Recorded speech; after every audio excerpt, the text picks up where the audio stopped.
So the perceived reality with a lot of customers is that they have to move to RISE because RISE is the answer regardless of the question when you speak to SAP. And they're being driven by 3 dates. If you're on Enhancement Pack 5 and below, it's end of 2025. If you're on any other enhancement pack, it's 2027 when maintenance ends for those customers. There is an option to extend maintenance to 2030, but it comes with an additional cost. So as a customer, their perception is that they have to move by those dates to RISE. It's the only option available to them. It's the only option being put forward by SAP. Why is that a problem? So for a lot of customers, the move to RISE does not give significant business improvement. It doesn't give significant value to a business. In some industries, for example, healthcare, there is very limited functionality in the RISE product set to meet their requirements. So you're being asked to move to a product that is a fundamental change in deployment from an on-premise system to a cloud system.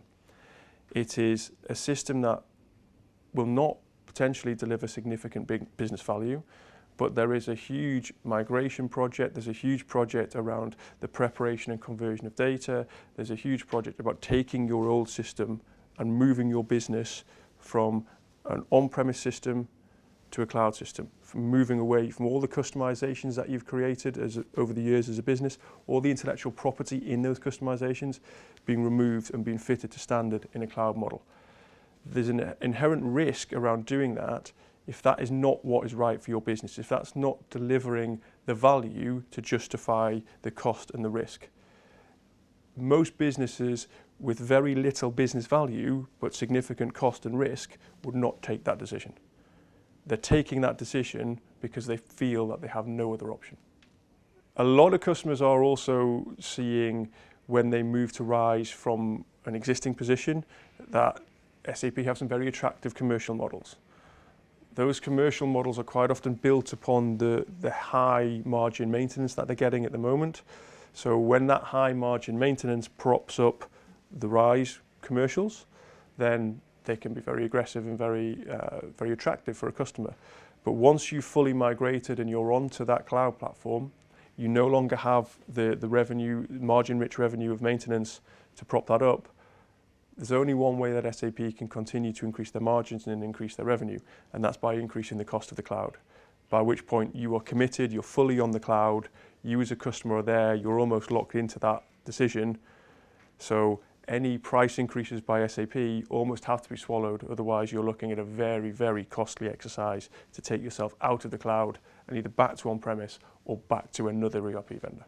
But what I'm seeing a lot of customers looking at is, if I'm going to take the decision to move on to Spinnaker Support, I'm then going to choose probably a Greenfield solution down the line. I'm not going to try and migrate an old solution that's potentially 20, 25 years old into a new cloud-based solution. So therefore, they're looking at a Greenfield solution and building from scratch. So the need to go back onto maintenance in SAP's world to then migrate your system across is a lot less, because you're building a Greenfield solution which is right for you at that point in time, based on your business requirement at that point in time. If you're moving to RISE, you're encouraged with that fit to standard. So you're probably going to have to change your business processes, both functional and business. You're probably going to have to change the way your data is structured. But you're going to look at all of that through the lens of a Greenfield implementation, building right for you, not trying to massage what you've had for 25 years into a RISE solution. One of the biggest concerns clearly that any customer has when moving away from vendor support, in this case SAP support, is fear of the unknown. So you'll have been supported by the vendor for the last 15, 20, 25 years. It's almost better the devil you know. So the risk can be that fear of moving to a company who are a lot smaller than SAP. However, all we do as a business is support. 75% of our resources are engineers who are based around giving you the best support experience. For that reason, we are able to offer the ultimate support guarantee, which is unique in the industry, which says that if we can't fix a problem and if we can't do so legally, then we will pay for you to return to the vendor. So you can come to us knowing that we have the skills, we have the capabilities, we have the support models and processes in place to fully support you, and we would argue offer an improved support experience, for example, also an improved security posture under the ultimate support guarantee, all safe in the knowledge that if we can't deliver on what we say, then we will take you back to the vendor and we'll cover those costs for you.